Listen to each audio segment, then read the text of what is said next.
शलोम, शलोम, शलोम प्रभु यीशु मसीह नासरी के नाम में पवित्र शास्त्र के एक प्रमुख हिस्से पर पवित्र आत्मा ध्यान केंद्रित कराना चाहते हैं और ये आज के समय में अति आवश्यक है।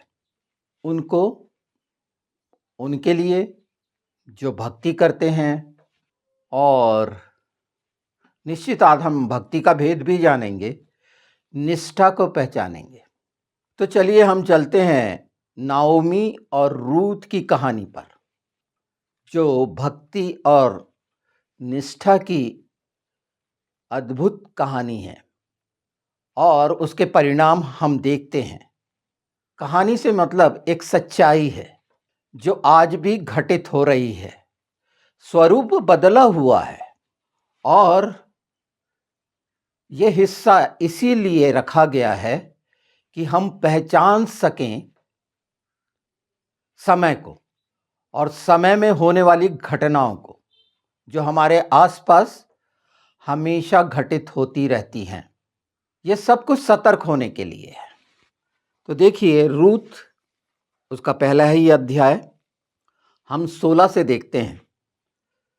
रूथ बोली, तू मुझसे यह विनती न कर कि मुझे त्याग या छोड़कर लौट जा, क्योंकि जिधर तू जाए उधर मैं भी जाऊंगी, जहां तू टिके वहां मैं भी टिकूंगी। तेरे लोग मेरे लोग और तेरा परमेश्वर मेरा परमेश्वर होगा। जहां तू मरेगी वहां मैं भी मरूंगी और वहीं मुझे मिट्टी दी जाएगी। यदि मृत्यु को छोड़ और किसी कारण मैं तुझसे अलग हूं, तो यहोवा मुझसे वैसा ही वरन उससे भी अधिक करे। कितनी सुंदर अभिव्यक्ति है। और जैसा बोला वैसा ही रूथ ने किया, जो दाऊद की दादी बनी। वैसे मैं बता दूं, नाओमी का मतलब होता है आनंद, खुशी, मधुरता। उसी तरह रूथ का मतलब होता है दोस्त या साथी। पवित्र शास्त्र के ये अद्भुत रहस्य जब आप जानते हैं, जिसमें प्रमाण होता है कि परमेश्वर ने जो नाम रखा उसके अनुरूप उनसे कैसे कार्य कराता है, उससे हमको कैसे समझना है।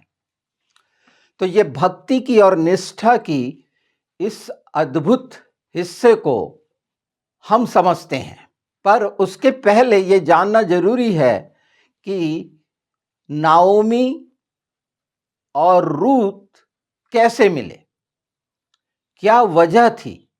नाओमी जो थी वो बैतलहम की वासी थी और रूथ जो थी आज का जो जॉर्डन है, मोआबी स्त्री थी, जहां परमेश्वर ये जो मोआबी कहलाते हैं ये लूत की संतान है। और लूत वो सदोम और अमोरा आप पहचान गए होंगे।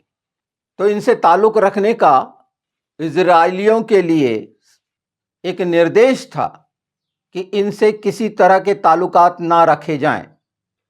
नाओमी वो साहस करती है, पर नाओमी ने क्या किया था, बैतलहम को छोड़ा था। जब वहां पर अकाल पड़ा तो नाओमी ने बैतलहम को छोड़ा, रोटी के घर को छोड़ा और अपने पूरे परिवार के साथ उस मोआब में चले गई।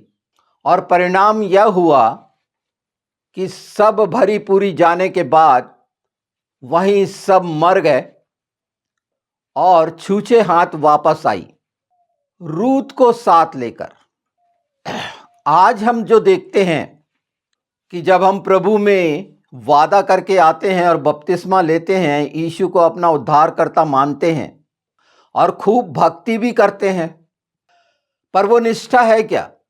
बाइबल में 2 तीमुथियुस 3 अध्याय में हम देखते हैं 5वें पद से, वे भक्ति का भेष तो धरेंगे पर उनकी शक्ति को ना मानेंगे, ऐसे से परे रहना।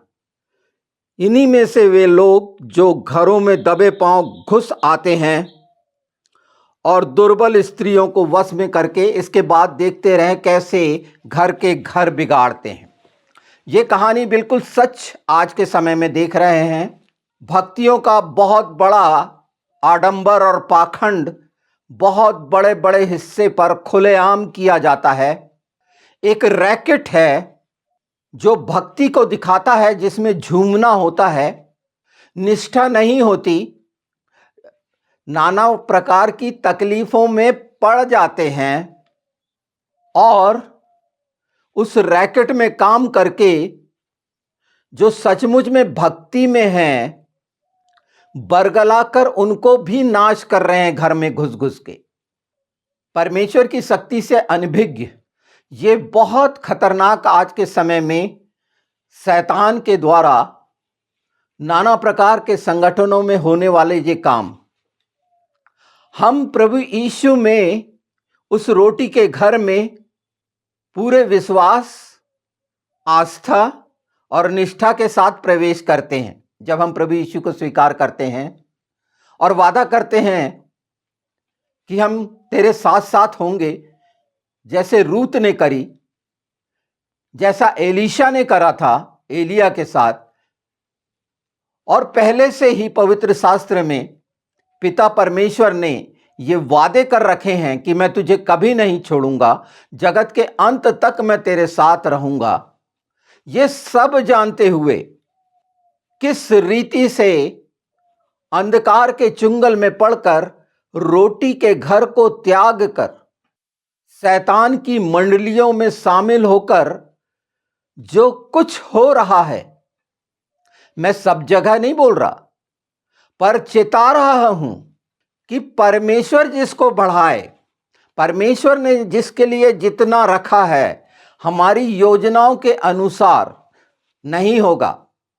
लोग नाना प्रकार की योजनाओं से एक विस्तारीकरण करते हैं और उसमें जिन लोगों को वो भागीदार बनाकर आगे भेजते हैं, एक सिखाए हुए, वो रोटी के घर के हैं ही नहीं तो परमेश्वर की शक्ति पर विश्वास करते, चाहे वो छोटा सा झुंड क्यों ना हो, और वो आशीषित होता। ये इतनी भयानक बात है जिसे जान लेना, समझ लेना इसीलिए आवश्यक है कि साथ साथ नहीं होना और रोटी के घर को छोड़ देना, तो वो आनंद और शांति जो नाओमी का नाम है और वो दोस्ती और साथी जो रूत का नाम है, इसका मेल मिलाप हो ही नहीं सकता। आप हमेशा हमेशा इन झंझटों में पड़कर साफ साफ देखिए और उस शक्ति से वंचित क्यों हो रहे हैं जो परमेश्वर ने आशीष में निहित करी है, अनुग्रह में निहित करी है, जो सबके लिए है जिन्होंने यीशु पर विश्वास किया, उसके लहू पर विश्वास किया। ये वचन की सच्चाई है। परमेश्वर हमारे लिए कितना निष्ठावान है। क्या हम सचमुच में निष्ठावान हैं उसके लिए? ये भक्ति और निष्ठा का जो तालमेल है, अगर निष्ठा है तो सचमुच में सच्ची आराधना करने वाले, वो सच्चे आराधकों को ढूंढता है। झूमना, गाना, लोगों के सामने प्रदर्शन करना, क्या इसे आप सच मानते हैं? और जो घटना घट रही हैं और लोगों में एक प्रश्न चिन्ह छोड़ रही हैं, नाना प्रकार के वाद विवाद को जन्म दे रही हैं, ये भक्ति को ना मानने वाले लोगों के लिए, भक्ति का भेष धरे हुए लोगों के लिए हैं। और ये किस रीति से एक दूसरे को प्रोत्साहित करते हैं कि वहां पर ये अच्छा हो रहा है, चलो चलो, और वहां पर जो हो रहा है वो उससे खुद अनभिज्ञ हैं, इस्तेमाल हो रहे हैं शैतान के हाथ, और निष्ठा नहीं रहने के कारण रोटी के घर से वंचित हो रहे हैं, अपनी मनमानी कर रहे हैं।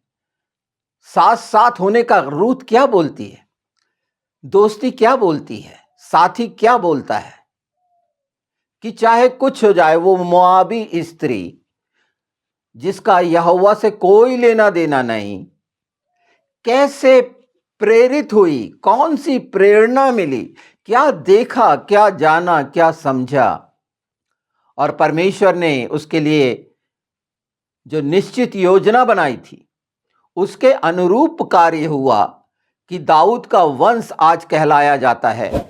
जब प्रभु यीशु को के लिए बोला जाता है तो दाऊद वंशी भी बोला जाता है। अद्भुत परमेश्वर है। जिस किस को भी ये मौका मिला है तो रोटी के घर को मत छोड़ें, जहां सच्चाइयां हैं, निष्ठा के साथ ईमानदारी से उसके साथ व्यवहार करें, नहीं तो परिणाम शैतान के द्वारा होगा।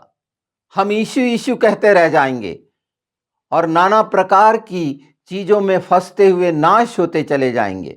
मैं निष्ठा के लिए परमेश्वर के वचन को बताना चाहता हूं। व्यवस्था विवरण देखिए, व्यवस्था विवरण 7:9। इसलिए यह जान लो कि तुम्हारा परमेश्वर यहोवा सच्चा परमेश्वर है। वह विश्वास योग्य परमेश्वर है जो उससे प्रेम करने वालों और उसकी आज्ञाओं का पालन करने वालों के प्रति हजारों पीढ़ियों तक वाचा निभाता है। परमेश्वर भजन संहिता में बहुत स्पष्ट लिखा है कि हे यहोवा, तेरी करुणा आकाश तक और तेरी निष्ठा बादल तक फैली हुई है। हमें जो बुलाया गया है प्रभु यीशु की संगति में, क्या हम ऐसे साथी हैं? क्या हम ऐसे दोस्त हैं? यीशु ने कहा, अब से मैं तुम्हें मित्र कहा करूंगा। क्या है इसके अर्थ? क्यों नहीं इसकी गंभीरता से प्रेरित होकर एक सच्ची दोस्ती, एक सच्चा साथी बनना चाहिए जो पहले से निश्चित किया गया है। बाइबल में बहुत से बड़े स्पष्ट और साफ साफ प्रभु यीशु ने ये बात कही, जो वचन की सच्चाई और जो विश्वास योग्य है और प्रगट है, प्रमाणित है, उसके हम कैसे साथी हैं, उसके हम कैसे दोस्त हैं, ये हम कैसे पहचाने? जब हम जिनके साथ रहते हैं, जिनसे हम समझते सीखते हैं, उनके साथ क्या करते हैं कि अपनी मनमानी करके जब लालसा में पड़ते हैं तो भटकते हैं उस संसार की चकाचौंध में, जिन्होंने भक्ति का भेष धरा हुआ है। बड़े बड़े आयोजन आप देखते हैं, होने भी चाहिए, पर जहां सच्चाई नहीं है, सुन रहे हैं कि वहां पर क्या कर रहा है अगुआ, जान रहे हैं अच्छे से, पर लालच और लोभ में शैतान ने कितना फंसाया है कि भक्ति का ढोंग करके बहुत सारे, वो होता है ना, कुट्टन शब्द सुना होगा, तीतर में कुट्टन को छोड़ दिया जाता है उसको कि बहुत सारे तीतरों को पकड़ा जाए। इस तरह से ये कुट्टनें छोड़ी गई हैं जो घरों को बर्बाद कर रही हैं, भक्ति का भेष रखकर। इनमें निष्ठा नहीं है। बाजार में इनके तमाम काम देखेंगे कि कितना घिनौने काम है और क्या क्या हो रहा है, और जीविका का घमंड और पद और प्रतिष्ठा के लिए मनुष्य सांसारिक और शरीर की रीति से जो कर रहा है, इन्हें पहचान लो।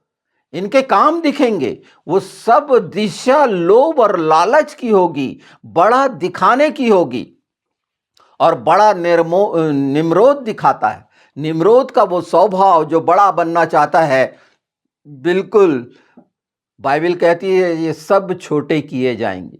ये स्पष्ट है यीशु के नाम में। बहुत जल्दी ये अंतिम समय में ये रहस्य उद्घाटन सिर्फ इसलिए हो रहे हैं, इसे सुनो, अनसुनी मत करो, और आसपास जितना संभव है अपने चरित्र के द्वारा प्रकट करो कि लोग सच्चाई को आपके द्वारा सुनना चाहें। ये हम सब का नैतिक दायित्व बनता है कि जब वचन की इस सच्चाई को हम जान और समझ रहे होते हैं। नीति वचन सुन लीजिए, 3 अध्याय का 3-4। करुणा और सच्चाई तुझ से अलग ना हो, उन्हें अपनी गर्दन पर बांध ले और अपने हृदय की पट्टिया पर लिख ले, तब तू परमेश्वर और मनुष्य की दृष्टि में अनुग्रह और सच्ची प्रतिष्ठा पाएगा। सच्ची प्रतिष्ठा पाने की जो इच्छा रखते हैं, प्रतिष्ठित होना चाहते हैं, उनके लिए ये नीति वचन है कि उनके जीवन से आप पहचानिए करुणा और सच्चाई और करुणा और सच्चाई, करुणा करना मनुष्य करेगा। जब तक मसीही जीवन में नहीं है, उससे दोस्ती नहीं है, करुणा करने वाला कृपा निधान सर्वशक्तिमान परमेश्वर है, यीशु है, पवित्र आत्मा है।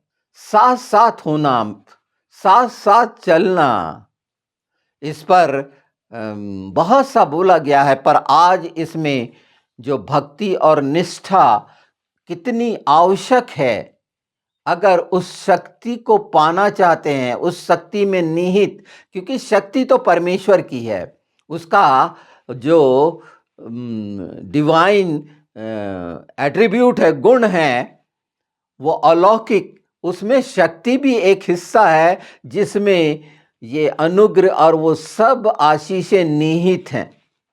कि जो नाओमी है, मधुरता को दिखाती है, आनंद और शांति को दिखाती है, अर्थात सौंदर्य को दिखाती है परमेश्वर के, वो मसीह के जीवन से प्रकट होना चाहिए, उसके कार्य से प्रकट होना चाहिए। और वो तब जब इन सच्चाइयों को हम आत्मसात करेंगे और यीशु के साथ वादा करेंगे, उसके घर में रहना चाहेंगे, तो हर रीति से वो रोटी का घर तृप्त करेगा। नहीं तो अकाल ही अकाल है, भटकते रहेंगे मोआब में। वो मोआब चले गई थी, और ऐसे लोग हर दिन के लिए परिश्रम करेंगे, अपना पसीना बहाएंगे, श्रापित हैं ये, हर दिन के लिए परेशान होंगे, हर दिन मांगते रहेंगे। ये कौन है? जिन्होंने भक्ति नहीं जानी, जिन्होंने निष्ठा नहीं जानी, परमेश्वर के इस वचन की अवहेलना किए।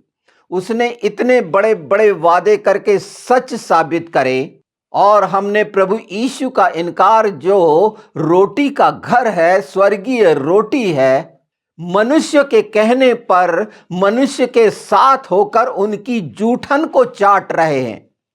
उसी जगह पे पहुंच गए हैं जहां से निकले थे, जहां पर कुत्ता अपनी कै खाता है और सुअरनी लोटने चले जाती है कीचड़ में। शैतान यही तो करवा रहा है।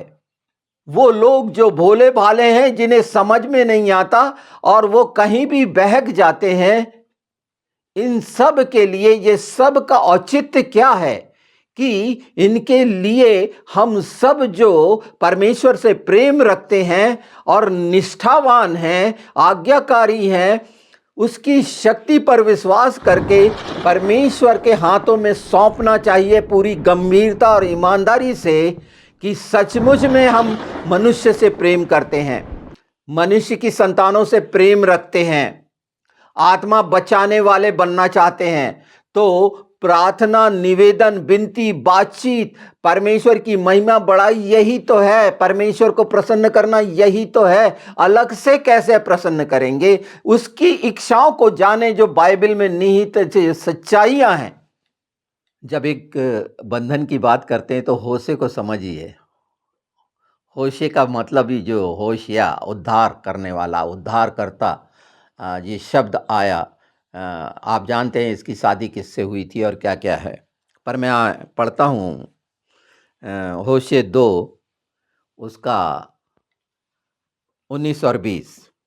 मैं तुझसे सदा के लिए सगाई करूँगा, धर्म, न्याय, करुणा और दया में तुझसे सगाई करूँगा, और तुझसे विश्वास में सगाई करूँगा, और तू यहोवा को जान लेगा। कितना सुंदर! और हम कहलाना चाहते हैं उसकी दुल्हन, निर्दोष और निष्कलंक। और वो भी यही चाहता है कि अपनी दुल्हन को जब वो लेने आए तो सचमुच दुल्हन उसे मिले। तो जो रोटी के घर को छोड़े हुए हैं वो सचेत हों। जहाँ इस तरह के आडंबर हो रहे हैं संसार में, सचेत हों। मैं बार बार ये सफ़ेद भेड़ियों से सतर्क करता रहा हूँ, करता रहूँगा कि ये किस तरह से प्रतिष्ठा के लिए कौन कौन से ढोंग कर रहे हैं। करुणा इनके जीवन में नहीं पाई जाती, लूटना इनका जीवन है, भेड़ों का मांस खाना इनका जीवन है, भेड़ों के सिरों को बेचना इनका जीवन है। ये लज्जित होते हैं। इस सच्चाई से, इन खरे वचनों से इनकी आत्मा दहल जाती है। ये मिल नहीं सकते प्रभु के सच्चे लोगों से। जहां सच्चाई है, ये घिनौने पास तक नहीं आ सकते। इनके अंदर वो शैतानियत जो इनके बाप दादाओं के खून का है वो विद्यमान है, और हमेशा ये धोखा देंगे। ना इन्होंने क्षमा करना सीखा, ना क्षमा मांगना सीखा। इनने पश्चाताप किया ही नहीं। ये आए थे सिर्फ लूटने के लिए, धोखा देने के लिए, अच्छे होने के लिए, आर्थिक उन्नति के लिए, सांसारिक उन्नति के लिए।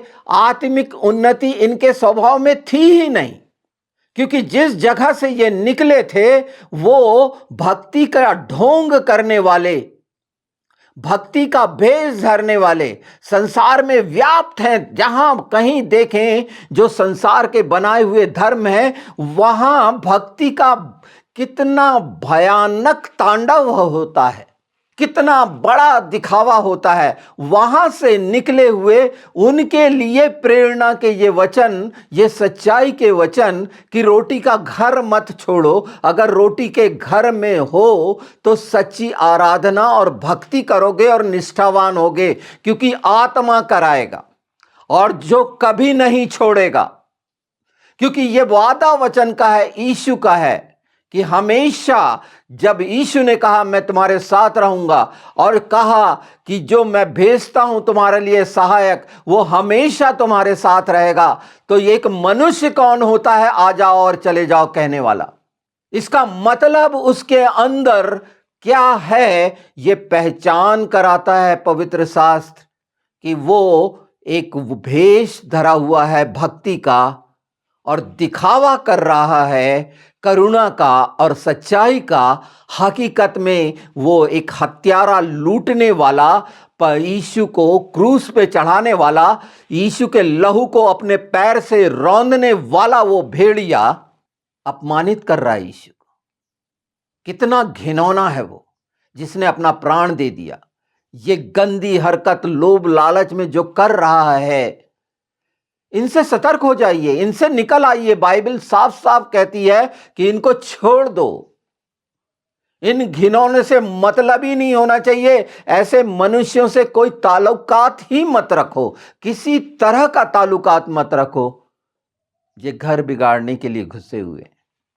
यीशु पे रखो ना विश्वास, उसे साथी बनाओ, उसे दोस्ती करो, तो वो आनंद और वो शांति और वो मधुरता आपका गहना हो जाएगी।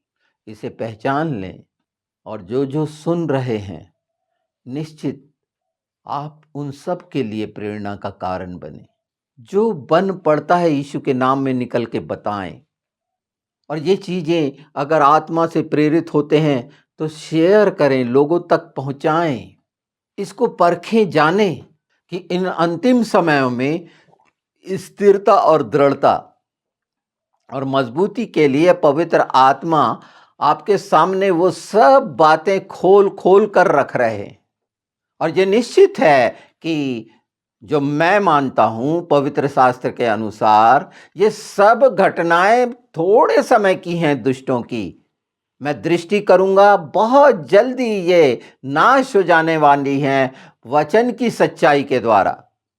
इसलिए वो लोग सतर्क हों जो इनके करीब हैं, इनसे अलग हों और छोड़ भी रहे हैं, जान रहे हैं, समझ रहे हैं कि ये ढोंगी लोग हैं, पाखंडी लोग हैं, जो बहरूपीय हर जगह भेष धर के यीशु के नाम में अपना पेट भर रहे हैं। ये जानवर, वो सूअर और कुत्तों से भी गिरे हुए हैं, जो परमेश्वर के राज्य से के विरोध में, परमेश्वर के बैरी बनकर, शैतान के साथी बनकर भक्ति का भेष धरे हैं। जितनी जल्दी इन बातों को जान लेंगे, समझ लेंगे, अपने आप को पहचानो कि हम क्या हैं, हम कैसे हैं, हमारा कैसे उद्धार हुआ, हम उसके प्रति ईमानदार हैं, आज्ञाकारी हैं, निष्ठावान हैं। अगर नहीं तो वंचित हो जाओगे। जिसने रोटी के घर को छोड़ा है वो हमेशा मृग तृष्णा में घूमता रहेगा, भूखा प्यासा, हर रीति से। ये वचन की सच्चाई है। जो इकट्ठा करने की बात कही गई है बाइबल में और अलग करने की बात कही है, वो अकाट्य सच्चाई है कि भेड़ और बकरियां अलग कर दी जाएंगी। इकट्ठे वही होंगे जो सच्चे हृदय से हुई गलतियों को अंगीकार करके फिर एक बार मौका है उसके आने के पहले, क्योंकि प्रभु का द्वितीय आगमन बहुत निकट है और बहुत साफ साफ है। अभी कई चीज़ें प्रकट होंगी जिसमें मैं बताना चाहूँगा, जो आने वाले समय में सुनेंगे मागोग के बारे में, कि ये मागोग कतूरा का बेटा, 6 बेटे थे कतूरा के, अब्राहम की पत्नी, और ये हिस्सा मंगोल से पाया जाता है।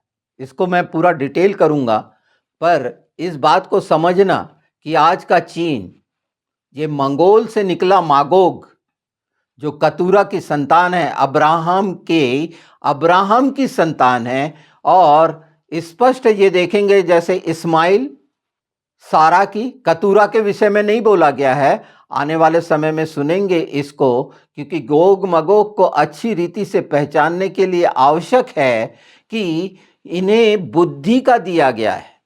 अब्राहम के द्वारा जो संतान पैदा हुई कतूरा से, वो आप देखेंगे चाइनीज हैं, मंगोल, इनका सारा कुछ, और कितनी बुद्धि से आज के वर्तमान में संसार में शासन कर रहे हैं। निश्चित अमेरिकन की तुलना में, ये एदोमी की तुलना में, इसके लिए मैंने बता चुका है कि कैसे कैसे पाए जाते हैं। उसमें से निकलते हैं मसीही लोग, यीशु पर विश्वास करने वाले। क्या चीन में यीशु पर विश्वास करने वाले नहीं हैं? बिल्कुल हैं, पर वो कतूरा और इससे भी आगे अगर आप जानेंगे तो ये एपेत से रिलेटेड हैं, जो नूह की संतान है। इसके ऐतिहासिक प्रमाण हैं, और इसीलिए ये जिस रीति से इस्लाम अपनी शक्ति और बल, हाथ की ताकतों पर विश्वास करके आज हम देख रहे हैं, वो हिंसात्मक प्रवृत्तियां बड़ी स्पष्ट है जो एसाव और इस्माइल से जुड़ी हुई हैं। बुद्धि की जो प्रवीणता का देखें तो एपेत से है, वो जो नूह ने आशीष दी थी। अब्राहम के साथ जुड़ी हुई आशीषों का भाग कतूरा के जो 6 बेटे हैं उनसे जुड़ा हुआ है। ये सब कुछ छिपा हुआ था, आज वर्तमान में हमारे सामने दृष्टिगत है, सामने साफ साफ दिख रहा है। और जब हमें पहचान हो रही है इन सब बातों की, तो हमारे नैतिक दायित्वों को पहचाने। नैतिकता के विषय में इसके पहले सुन चुके होंगे वो खूबसूरत वीडियोस, जो पवित्र आत्मा के द्वारा किस तरह के प्रकटीकरण है। ये हैं पवित्र आत्मा की सच्चाई के द्वारा प्रकट होने वाले प्रत्येक शब्द, जो अधिकार को दिखाते हैं, सच्चाई को दिखाते हैं, और आत्मा के लिए विशेष कि इसके पीछे छिपा हुआ कि आत्माएं बचें, अनंत जीवन पाएं।